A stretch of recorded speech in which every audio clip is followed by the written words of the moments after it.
ये मैं RRB PO prelims के अरिथमेटिक क्वेश्चन करा रहा हूँ जो 2023 में आए थे।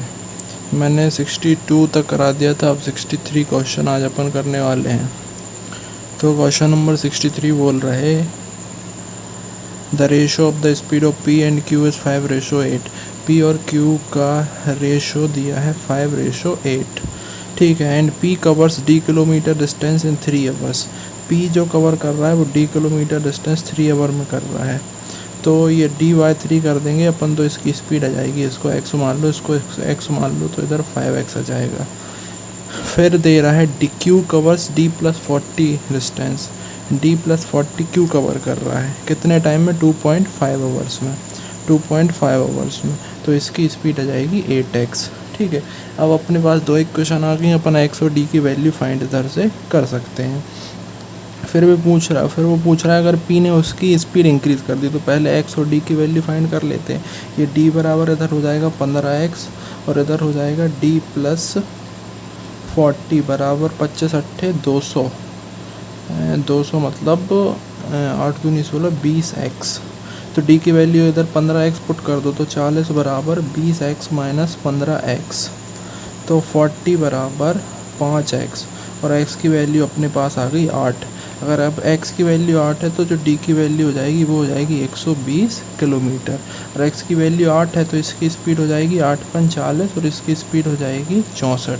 अब वो क्या बोल रहा है कि p उसकी स्पीड को 25% से बढ़ा देता है। 25% मतलब 1/4। तो अगर 40 से 25% बढ़ाएगा तो ये स्पीड कर देगा 50। अब वो क्या बोल रहा है, find the time taken by P2 cover d+180 distance. 120 d+180 मतलब ये हो जाएगा टोटल 300 डिस्टेंस। 180 + 120 और कितने की स्पीड हो गई उसकी? 50 की। तो वो 6 आवर्स में पूरा कर लेगा। 6 hours, option A is the answer, ठीक है।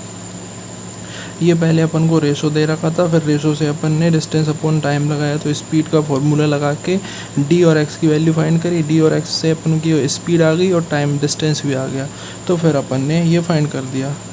फिर जो नेक्स्ट क्वेश्चन बोल रहा है वो बोल रहा है the sum of 5 consecutive multiple of 4। तो मल्टीपल ऑफ 4 करने हैं 5 कॉन्सिक्यूटिव इज़ 200। उनका सम दिया है 200। तो ये क्या होगा, अपन अगर x मान लेते हैं तो दूसरा होगा x+4, फिर x+8, फिर हो जाएगा x+12 और x+20। 1 2 3 4 5 हो गए ना, सॉरी x+16। और इनका सम कितना है? 200। तो इनका सम अपन करेंगे तो 5x हो जाएगा, ये हो जाएगा 20, ये हो जाएगा 20। तो 5x + 40 बराबर 200 और 5x बराबर 160। तो अपनी x की वैल्यू आई 5 3 15, 5 दूनी 10, 32। अब वो क्या पूछ रहा है, फाइंड द स्मॉलेस्ट मल्टीपल। तो यही x की वैल्यू चाहिए थी, तो 32 अपना आंसर हो गया, ऑप्शन डी। फिर वो पूछ रहा है कि question number 65, speed of boat A in still water is 4 times the speed of stream. Boat A की जो स्पीड है वो 4 टाइम्स है स्पीड ऑफ स्ट्रीम, मतलब ये 4x हो गई तो ये अपनी x हो जाएगी। 1 और 4 बस मानता हूँ मैं। फिर बोल रहा है and covers 24 kilometre up stream in 8 hours. तो इसकी स्पीड अगर ये क्या है, the speed of boat still water, तो इसकी जो डाउन स्ट्रीम हो जाएगी वो हो जाएगी, इसमें इसको प्लस कर दो मतलब 5 और अप स्ट्रीम हो जाएगी, इससे माइनस कर दो मतलब 3। और 3 की अपनी जो वैल्यू है वो 24 / 8 मतलब 3 ही आ रही है। तो ये 3 किलोमीटर पर आवर, ये 1 किलोमीटर पर आवर, ये 4 और ये 5 हो जाएगी, अपनी down stream 5 kilometre per hour हो जाएगी। अब क्या बोल रहा है, if the speed of boat B, ये तो एक ही हो गई। अब boat B in still water is 2 kilometre more than the speed of boat A, जो बी की है। अब बोट ए की स्टिल वाटर में कितनी थी? 4 रही, तो बी की कितनी है? 6 है। बोट ए डाउन, अच्छा डाउन स्ट्रीम से 2 ज़्यादा है, मतलब ये डाउन स्ट्रीम 3 है तो इससे जो ज़्यादा इसकी हो गई 5, ठीक है। Then find the time taken in minutes by boat B to cover same distance upstream. अब अप स्ट्रीम में इसकी वैल्यू कितनी हो जाएगी? 5 से 1 का मतलब -1 बराबर 4। और कितना डिस्टेंस कवर करना है? सेम डिस्टेंस मतलब 24 किलोमीटर। 4 से तो कितना टाइम लगेगा? 6 मिनट, 6 आवर सॉरी। और आवर को अपन को उसमें कन्वर्ट करना है मिनट में, तो ये हो जाएगा 6 बराबर 360 मिनट, ठीक है। अभी अगर मैंने सब कुछ सही पढ़ा तो 360 ही आंसर है। Boat B in still water is 2 hour more than the downstream speed. नहीं नहीं नहीं भाई, गलत कर दिया अपने। देखो डाउन स्ट्रीम 5 है, इससे 2 ज़्यादा है, मतलब ये हो जाएगा 7।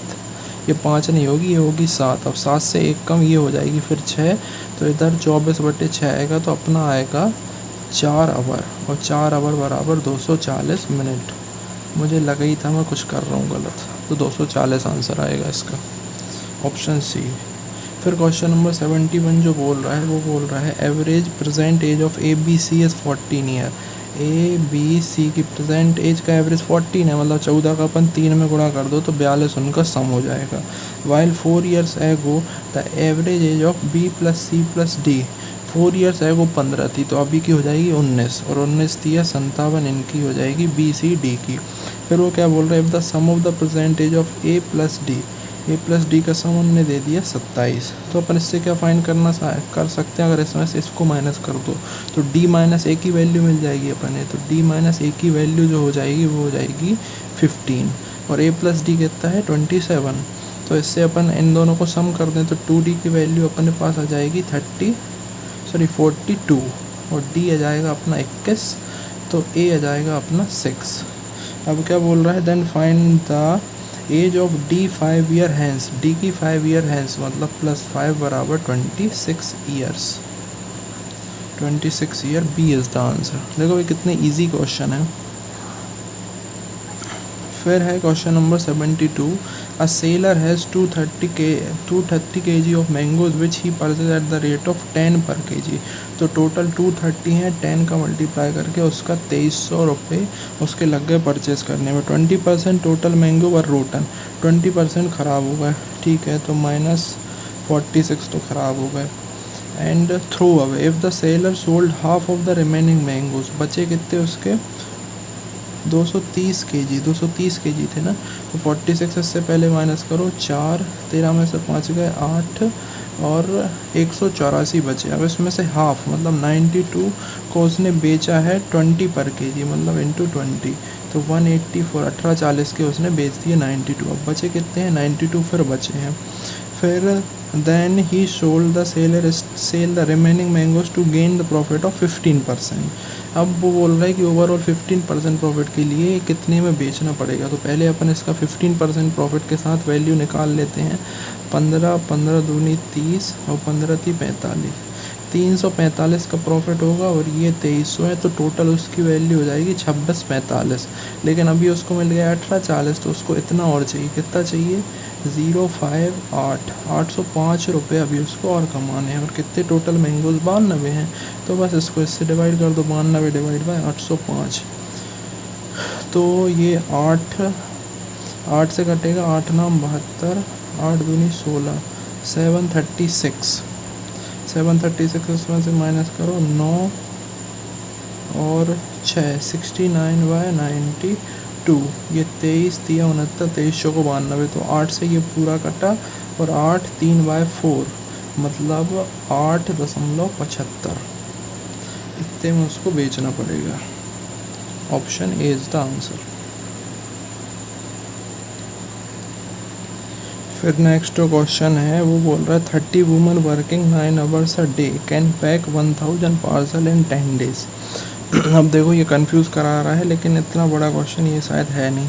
30 woman 9 hours a day 1000 packet और 10 डेज में कर रही हैं।